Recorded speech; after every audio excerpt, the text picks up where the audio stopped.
Man on air. This is 전문가를 모십니다. Yes, that's correct. Pharmacist 약들약. 약들약. Wow. This is going to be fun today. 약에 대한 모든 궁금증 해결해주러 오셨습니다. 약들약의 고 약사님. 안녕하세요. 안녕하십니까. 안녕하세요. 반갑습니다. 저는 고상원 약사입니다. 유튜브 상에서는 약들약 고약사라고 불려지는데 고약사라고 부르시면 되고요. 약사면은 약국을 하고 있지 어디서 하고 있니라고 이렇게 생각하실 것 같은데 네네. 약국은 접었습니다.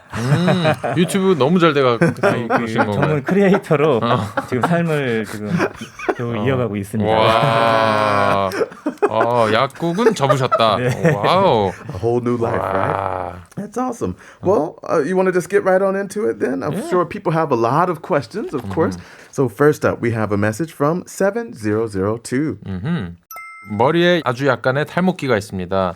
약국에서 파는 탈모약을 사고 싶은데 보니까 심장 쪽 부작용이 있다고 하더라고요. 심장약을 복용하는 거는 아닌데 평소 부정맥이 좀 있습니다.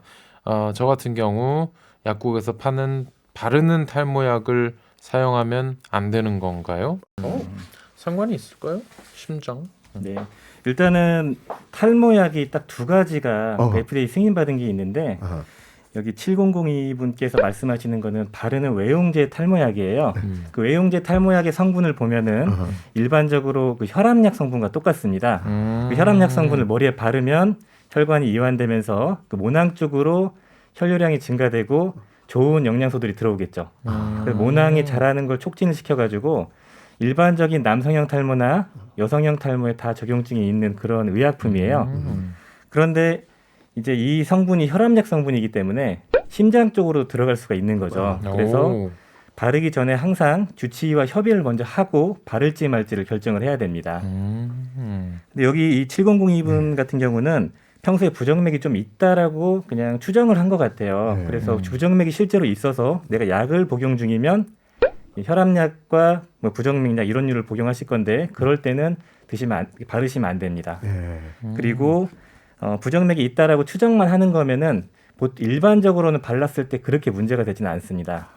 그래서 우리 그 청취자분 7002분께서는 일단은 먼저 내가 부정맥이 진짜로 있나 없나부터 정확하게 진단을 받고 부정맥이 없고 단순히 뭐 긴장성으로 오는 뭐 두근거림이나 그런 거는 발라도 괜찮으세요.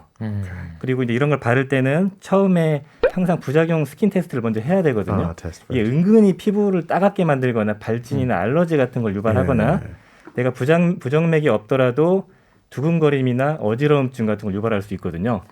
이 바르는 게 의외로 흡수가 많이 돼가지고 두통, 어지러움증을 유발합니다. 그 체크를 처음에 하셔야 돼요. Wow. That's cool. Very interesting. Yeah, I never would have thought about it. Well, I mean, I haven't tried any yet, obviously, but yeah. Good one. All right, on to the next question. 비타민 B랑 비타민 A랑 같이 복용해도 되나요? 비타민 B만 섭취 중인데도 소변색이 너무 노래서 비타민 A도 같이 먹어도 되는지 궁금합니다. 일단은 비타민을 드신 분들이 네. 소변이 노랗다, 나 이거 이상해진 거 아니냐 이렇게 물어보시는 분들이 정말 많거든요. Okay. 혹시 드셔보신 적 있으신가요? 네, Yeah. 네, 좋아하는 건 아니고 I try. 근데 항상 노랗더라고요. 예.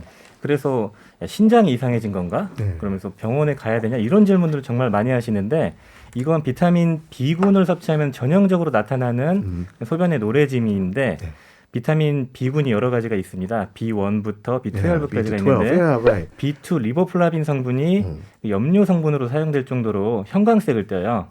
그래서 그 과잉 섭취한 비타민 B2가 소변으로 나오는 겁니다. 그거는 그러니까 되게 지극히 정상적인 거니까 비타민 B를 먹고 소변이 노란데 문제가 있는 거 아니야는 이제 그렇게 걱정하실 필요가 없다고 먼저 전제로 말씀드리고 싶고 이제 질문 중에서 비타민 B랑 비타민 A를 같이 together. 섭취해도 될까 이렇게 물어보시는 분들도 많습니다. 그런데 우리가 많이 알고 있는 그 센트땡 같은 종합 비타민을 보시면 비타민 A, B, C, D, E가 다 같이 들어가 있거든요.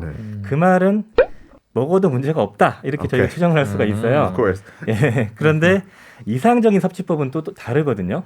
그 종합 비타민 같은 경우는 우리가 섭취의 용이성을 따져서 한 번에 딱 먹고 편하게 섭취하려고 하는 거잖아요. 그런데 이분 같은 경우는 비타민 B와 A를 나눠서 섭취하려고 하셔가지고 이런 경우에는 섭취 방법을 좀 달리 하시는 게 이상적이에요. 비타민 A는 지용성이기 때문에 음식과 함께 섭취하는 게 당연히 좋은 거고 지용성을 흡수하게 해주는 효소가 같이 나오거든요. 비타민 B 같은 경우는 수용성입니다. 그래서 아무것도 없을 때 물과 함께 버무려져서 자연스럽게 흡수가 되는 거거든요. 다른 물질, 뭐 미네랄들과 상호작용이 있기 때문에 단독으로 드시는 게 이상적이고요. 그리고 피로 회복에 먹은 날과 안 먹은 날 차이를 느껴봐 이런 광고가 많이 나오는 그런 네. 비타민 B 고영양 제제 같은 경우는 또 공복에 먹으면 속이 또 많이 아플 수 있어요. 위장이 약하거나 연세가 있으셔가지고 위액이 좀 덜 나오거나 위염이 있으시거나 이런 분들은 공복에 먹으라고 해서 무조건 공복에 섭취를 하면은 위가 막 탈이 납니다. 그래서 그런 경우에는 식후에 그냥 섭취하시는 게 좋습니다. 이상적인 것과 현실적인 내 몸 상태에 맞춰가지고 섭취하는 방법이 달라요. So you need to know your body. Oh, wow. Wow, a lot there. So lot of hopefully you information. digested all of that. Keep your questions coming in. 2588 continued on. What does it say? 비타민이나 영양제를 커피랑 시간차를 두지 않고 먹어도 되는지 궁금해요. 일단은 같이 섭취 안 하시는 게 좋긴 합니다. 이상적인 측면으로는. 그렇지만은 커피를 거의 물처럼 드시는 분들도 많으실 거예요. 그런 분들이 굳이 이거를 스트레스를 받아가면서까지 피하지는 말라 이렇게 말씀을 드리거든요. 근데 왜 같이 먹으면 좋지 않냐 두 가지 정도 이유가 있습니다. 첫 번째는 커피 속에 있는 특정 뭐 타닌 같은 성분들이 있는데 그 성분들이 미네랄들이랑 붙어요. 붙어가지고 이제 제대로 소화도 안 되고 흡수도 안 되고 그냥 배출이 되는 케이스가 있어서 그런 거고 그다음에 잘 아시는 것처럼 커피의 카페인 자체가 위에 자극을 주는데 비타민이나 다른 미네랄 같은 경우는 위나 장 쪽에 되게 자극을 많이 주거든요. 근데 커피도 자극 주고 이런 영양제도 자극을 주면서 이게 처음에는 괜찮은데 반복적일 때 이제 위장이 좀 건강이 좀 깨진다고 하나 망가지는 경우가 생겨가지고 이왕이면은 피하시는 게 좋지만 내가 위장이 건강한 상태이고 그리고 커피를 잘 먹는다 물 대용으로 계속 먹기 때문에 그게 너무 힘들다 그러신 분들은 그냥 드셔도 저는 무방하다 현실적으로 타협해라 이렇게 말씀드리고 있습니다. Another question I think we had. Let's grab it. 임신 준비 중 꼭 피해야 하는 건강 보조제가 있나요? Yeah. 임신 준비하실 때는 피해야 될 것들이 거의 없습니다. 오케이. 왜냐하면은 임신 준비할 때 필요한 건 있는데 피해야 될 거는 거의 없다고 보시면 되는데 제가 몇 가지는 좀 하지 마시라 이렇게 말씀드리는 게 있어요. 일단은 그 다이어트 식품 같은 걸 많이 드시는데 그 다이어트 식품 중에서 인위적으로 뭐 장에 자극을 줘서 수분을 좀 빼주는 변을 많이 보기 위해서 수분만 빼주는 거지 체중이 빠지는 게 아니거든요. 이제 그런 게 있고 그다음에 뭐 칼로리 대사를 좀 촉진시키는 그런 것들도 있고 녹차에서 추출한 뭐 카테킨 같은 거나 가르시니아 같은 게 있는데 그런 게 몸에 전반적으로 되게 안 좋거든요. 간에도 좀 부담이 되고 전반적으로 컨디션을 다운시키는데 내가 임신을 준비해야 되는 이 와중에 이렇게 몸을 체중을 좀 낮춰가지고 컨디션을 좀 떨어뜨리고 건강 상태를 좀 안 좋게 만드는 그런 보충제를 먹을 필요가 없는 거죠. 그러니까 임신을 하기 위해서는 내 몸을 최상의 상태로 만드는 게 되게 중요하죠. 그런 상태인데 이렇게 건강을 해칠 수 있는 그런 보충제는 안 드시는 게 좋고요. 중요한 거는 임신하고 나서 뭘 먹지 말아야 된다. 이게 되게 중요한 부분인데 비타민 A 같은 고용량, 그 지용성 비타민은 좀 피하셔야 되고 축적될 수 있거든요. 그리고 이제 항산화 성분 같은 건데 좀 고용량 항산화 성분 같은 게 있어요. 비타민 C를 뭐 메가도스 요법을 하시는 분들 이런 분들은 안 좋습니다. 예, 그 세포가 잘 자라고 성장할 때 이런 산화적 손상을 예방하기 위해서 항산화 성분을 먹는데 이게 그 밸런스가 맞아야 되거든요. 근데 너무 투머치하면은 오히려 염증을 유발할 수 있다 이런 얘기도 있고요. 그리고 마찬가지로 이렇게 다이어트 식품 같은 거를 임산부가 드시는 분도 있거든요. 절대 안 되는 거죠 그런 것들은. 예, 그래서 이런 것만 챙기시면 될 것 같습니다. Well, quickly onto some messages again. We have another one from Schmidt. Here we go. 생리 때만 되면 머리가 너무 아프고 생리통도 가끔 있는데 액상 철분제를 챙겨 먹으면 괜찮다고 하더라고요. 의사 상담 없이 약국에서 사서 복용해도 되나요? 부작용은 없는지 궁금합니다. 이런 게 이제 의사분들의 그 관점, 그러니까 빈혈이라는 게 있냐 없냐일 때 철분제를 먹어 안 먹어 이런 관점과 좀 다른 관점일 수 있는데 약사로서의 관점을 좀 말씀을 드리겠습니다.